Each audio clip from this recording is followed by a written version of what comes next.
Now stop it, I'll do it without them. I'll manage it. Hey guys, welcome back to the channel. So we're making the flare dress with a yoke, and you may also have a ruffle depending on the amount of fabric I have left. So for the yoke, I'll be using this black lace fabric, and it's just a little remnant from what I used before. So I'll be using it to make the yoke. Possibly the yoke would be only in front so that I can save fabric, then have enough to do the ruffles, right? Now, so I have 2 yards of fabric. This is just 2 yards of Ankara African print. That's what I have here.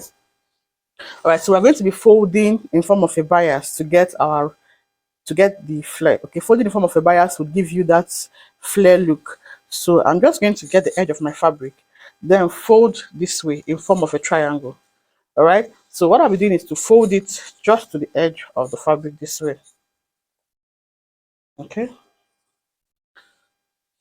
now from this edge I'm leaving about 1 inch to the end of my fabric. I'm leaving about 1 inch because that would be my zipper allowance for the back.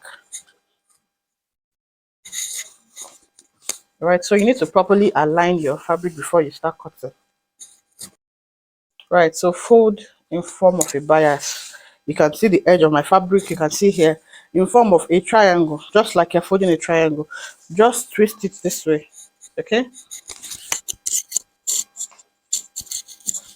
Now, this is what the upper part looks like, and this is what the lower part looks like. Now, you know this is on fold, so when it opens up, it's going to give you the flare effect. Now, this will be my zipper allowance. Now, the reason I'm leaving this here is because I want to cut the front and the back together. And you can see that at the upper part, we have an excess around this point. So we're not going to be using this side. So we're just going to look at where we have the selvage of the fabric. So I'm just going to put my starting point around that area. So you can see that is where you're going to start from. You're not going to start taking your measurements from here because behind it, there's no fabric there. So you'd have an issue. So that's how I'm cutting. Now, what I'm going to do is just to go ahead now and add 1 inch, okay? 1 inch all around. You can measure yours, but I can always eyeball it to know what 1 inch is. All right, so I'm adding 1 inch all through. Like I said, this would be my zipper allowance for the back. Now it's time to start drafting. I'm going to take my shoulder to armhole or my chest line. The measurement for that is 9 inches. Now the next thing would be to impute your length, your dress length. Now I'm just going to check. Mine is as much as 42 inches, okay? So I'll just walk around 42 inches or just 41.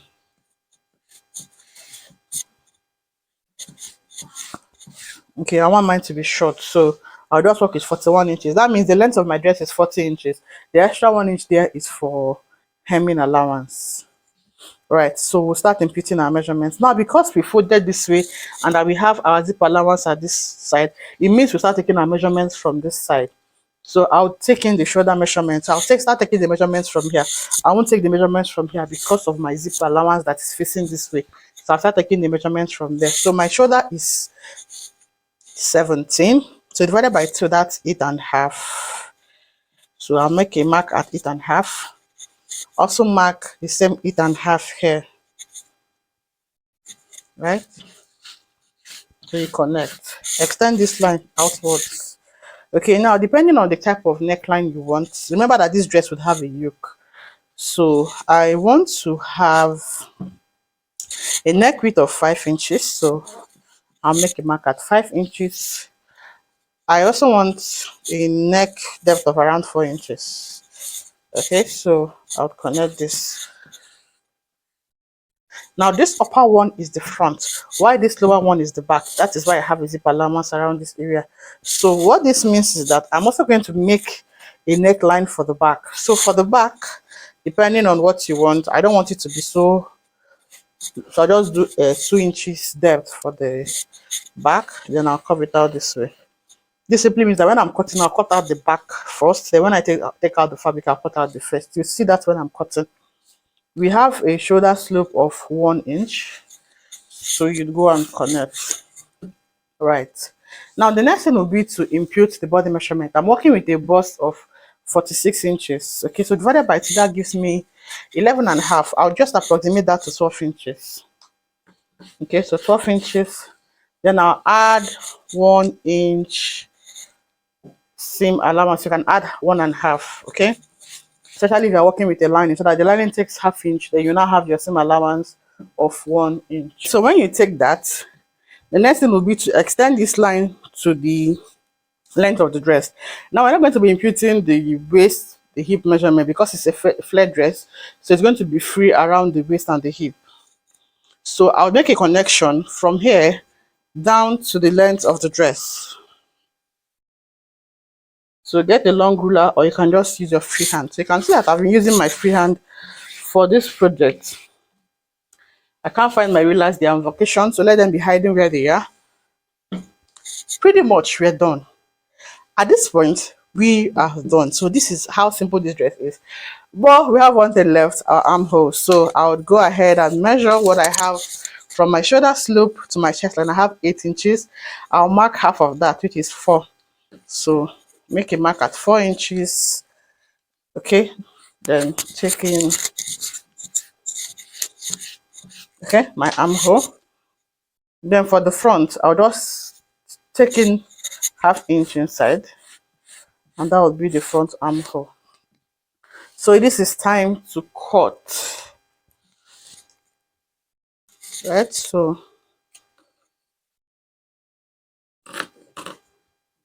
I'll cut the back armhole first. Okay, then at the shoulder, I'm just going to leave ½ inch. I'm going to add ½ inch for the shoulder joining this way. Okay, remember I said to cut through the back neckline first. This is it. Then I'll go and cut through the zip allowance.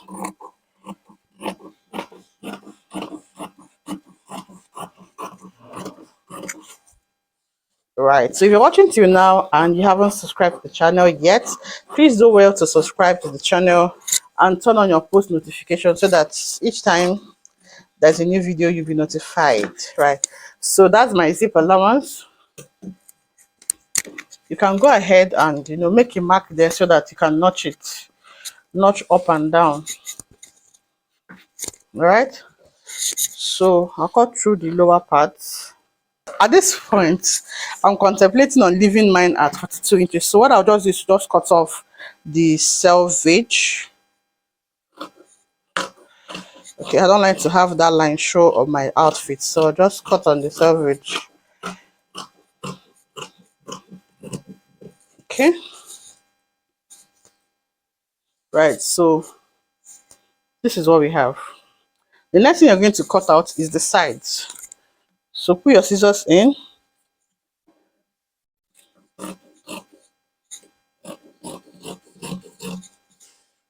Then cut out the sides. You may choose to add a pocket to yours. All right, so if you want to add your pocket, that would be a good time to notch on it. So in putting my pockets, my half length is 18 inches. So when I'm putting my pockets, I make them 17. I take away 1 inch. So I'll just measure 17 inches. Okay, then you're going to notch that point.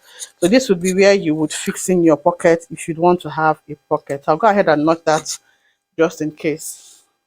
Right, so now this is the front, this is the back. Okay, so I'll keep it aside. Then it's time to work on the front.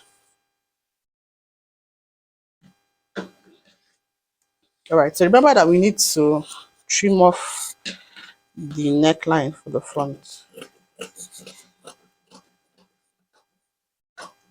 Okay,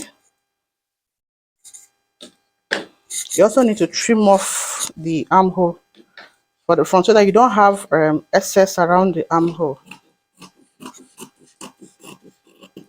Okay, now the next thing will be our yoke. Now this is shoulder joining allowance. So I'm going to start taking my measurements from here. Now, depending on what you want for your yoke. Now this is my chest line, okay? Just means from my shoulder to around my armpits, all right? So you don't want to expose too much so that you don't expose your bust. So I'm just going to cut out at the chest line exactly. Okay, so just at the chest line exactly. Now what I'm going to do is here. Okay, just trim it off.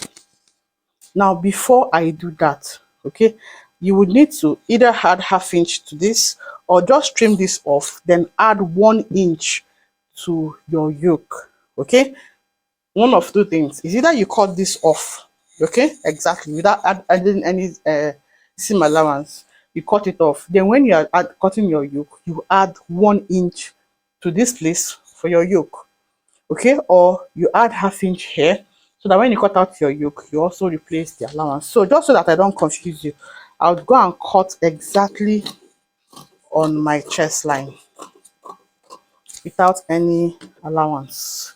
Okay, so this is what I have for my yoke. This is my dress. Right, so I'll keep this aside. So you need to pin it down so that it doesn't move around.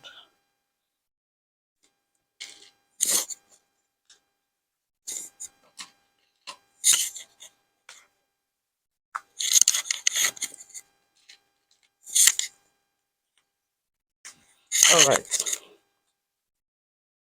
So now that we've pinned this down, remember our allowances.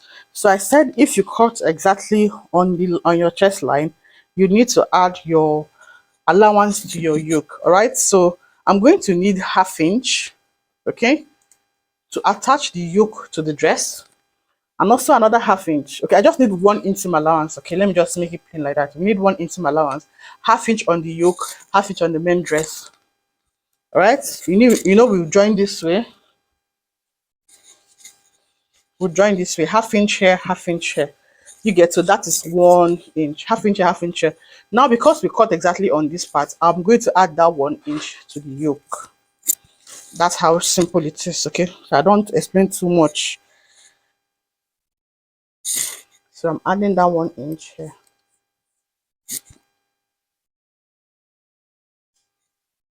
All right, that way you don't have a shortage. Okay,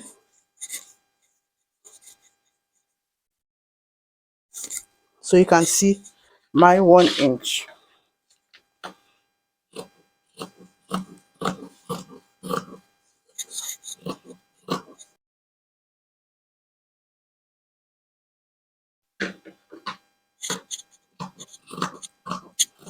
Now you're going to notch the midpoint of your yoke like so.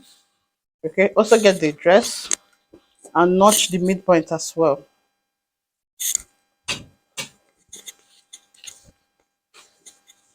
Okay, so you'd open it up like so. So if you're using the lining for your dress, that would be a good time to go and cut out your lining. All right, so I've gone ahead to cut out my ruffle. Okay, so this is my ruffle. The length of my ruffle is 3 inches. Okay, as you can see, 3 inches. Now, for the width of your ruffle, you're going to get this upper part of your dress and measure. Okay, the part where you attach the yoke. So you're going to measure it. I have 28 inches. Okay, so 28 times 2 is around 52 inches. So that would be the length, the width of the ruffles that you would cut out. Okay, so this is my ruffle. This is what I have. I cut it in two places. So I'll go and join.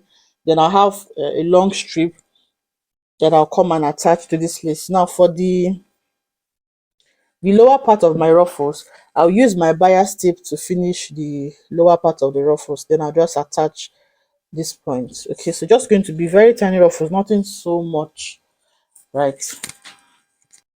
Now I've gone to turn the back with the lining. I've also fixed in my zipper, as you can see. So I've sewn the lower part and the sides, fixed my zipper.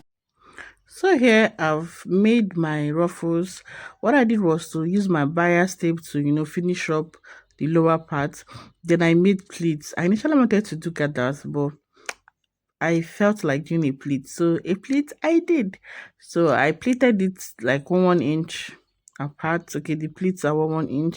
So after attaching the pleats to the upper part of the dress, I also went to do the neckline with a bias. Okay, finish up the neckline with a bias strip. So what I'll do is to match up the notched area. You can see the part I notched on the lower part of the dress. I matched that up with the yoke. So you're going to go and pin that down. Okay, then you'd get your lining. Remember, you have cut your lining piece. So you get your lining and match it up. Okay, I also notched on the lining. So I'll go ahead and attach it this way. Okay, so when you're done doing that, you can now go and hem the bottom like so. Okay, hem the bottom and also finish up the sides, but leave some allowance on the side so that you can pull out the dress all together from the outside. So guys, this is the result of what we just made. I hope you love it. So I'll see you in my next one. Bye. Open your shaggy. Oh, tono.